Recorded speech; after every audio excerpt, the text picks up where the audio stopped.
I waited a long time for this team up. Isn't it strange how neither of the characters who represent the two biggest box office draws for the X-Men movies started out in a main Marvel comic series? Hi, Peanut. Wolverine made his debut as an opponent to the Hulk in 1974, and Deadpool as an antagonist to the New Mutants in 1990. And yet, the now-defunct 20th Century Fox ended up building their superhero franchise around Wolverine, while Deadpool's self-titled debut film would unexpectedly go on to become the most lucrative of all X movies to date. I'm touching myself tonight. A project in limbo for 6 years, largely due to Disney's purchase of Fox, Deadpool 3 eventually became Deadpool and Wolverine, and was faced with the challenge of finally bringing the Merc with the Mouth over to the Marvel Cinematic Universe, while addressing the wider Fox franchise's convoluted history with broad enough humor to please both superhero fans and newcomers alike. After failing to impress in an interview to join the Avengers, mercenary turned superhero Wade Wilson, aka Deadpool, Stop it. reluctantly decides to settle down to an ordinary life. His retirement plans are upended, however, when the Time Variance Authority, known primarily as the TVA, inform him that his universe is on the brink of collapse because of the death of their anchor being, Wolverine. Let's go.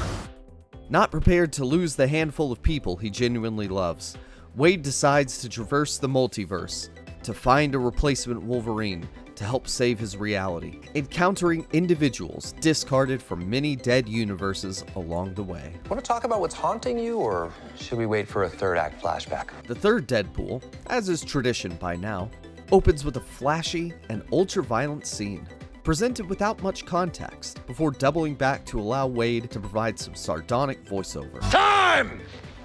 You look ridiculous.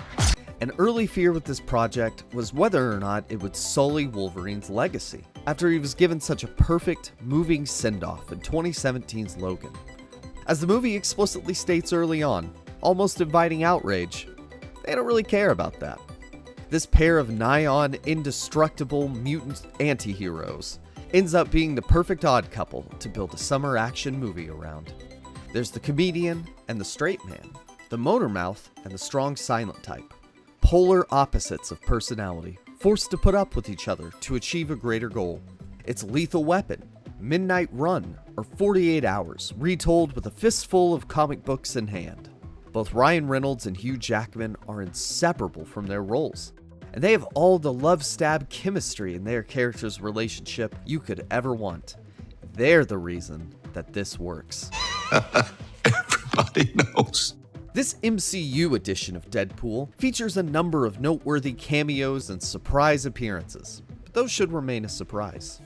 The rest of the cast is solid, with Emma Corrin being effective as a creepily puckish psychic villain, and Matthew McFadden on secondary antagonist duties as petulant TVA bureaucrat Mr. Paradox.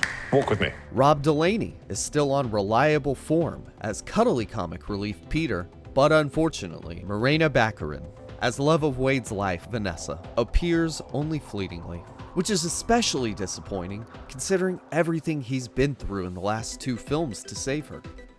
Remember, her crazy matches his crazy. One of the best things about the action scenes in the Deadpool movies is that, while they're invariably creative and well choreographed, they're usually really funny as well. As demonstrated on Free Guy, director Shawn Levy seems to have a good sense for this. Slapstick punctuation to big superhero brawls helps to avoid monotony setting in. The over-the-top visual gags being like if Takashi Miike directed a Monty Python sketch with a blockbuster budget. The opening sequence is a viscera-soaked dance fight. A midway rumble is confined to the cramped interior of a sensible family van. And a late-stage brawl heavily references Old Boy, as the camera tracks steadily sideways over the bad guys lining up to meet their grisly demise. There are plenty of classic needle drops in this too, usually in the form of power ballads from the likes of Madonna and Chris de Burgh. There are even a few cheeky references to Hugh Jackman's career as a song and dance man. These songs are all juxtaposed with the extreme acts of comic book violence. They could have probably had a bit more fun, referencing the music from earlier Fox movies for more of a deep cut, but you can't have everything. It's safe to say that the multiverse saga of the MCU has not quite connected with general audiences, feeling largely directionless and lacking compelling stakes. Deadpool voices this opinion out loud at one point. The aim here isn't to replicate that. It is instead to loosely connect a series of set pieces and pleasing references to earlier Fox superhero movies. Therefore, while Deadpool and Wolverine is a very good time at the movies, it lacks the wider Deadpool franchise's big beating heart. The $200 million budget for this film is probably excessive, though it does seem to be the going rate for MCU movies as of late. And the money is mostly present on screen, with plenty of flashy visual effects and some big paychecks going out to returning Fox movie alumni. We do still have the issue of background artist-free streets, however, something that even Deadpool has to call out at some point. Deadpool works so well as a comedy character, largely because of his irreverence, his ability to burst the bubble of anyone taking their genre too seriously. Because of this, the 34th MCU movie doesn't help lay the groundwork for what is to come in the ongoing franchise, and is instead a breather from anything convoluted or exposition heavy. It is a ridiculously expensive series of in-jokes at the expense of the main proponent of the biggest genre in movies. It won't convert those who have had their fill of the superhero craze, or who don't already have a certain amount of affection for these characters, but it is somewhat refreshing to see a massive studio agreeing to so many jokes at their own expense, plus an affectionate acknowledgement of the movies that paved their way to success.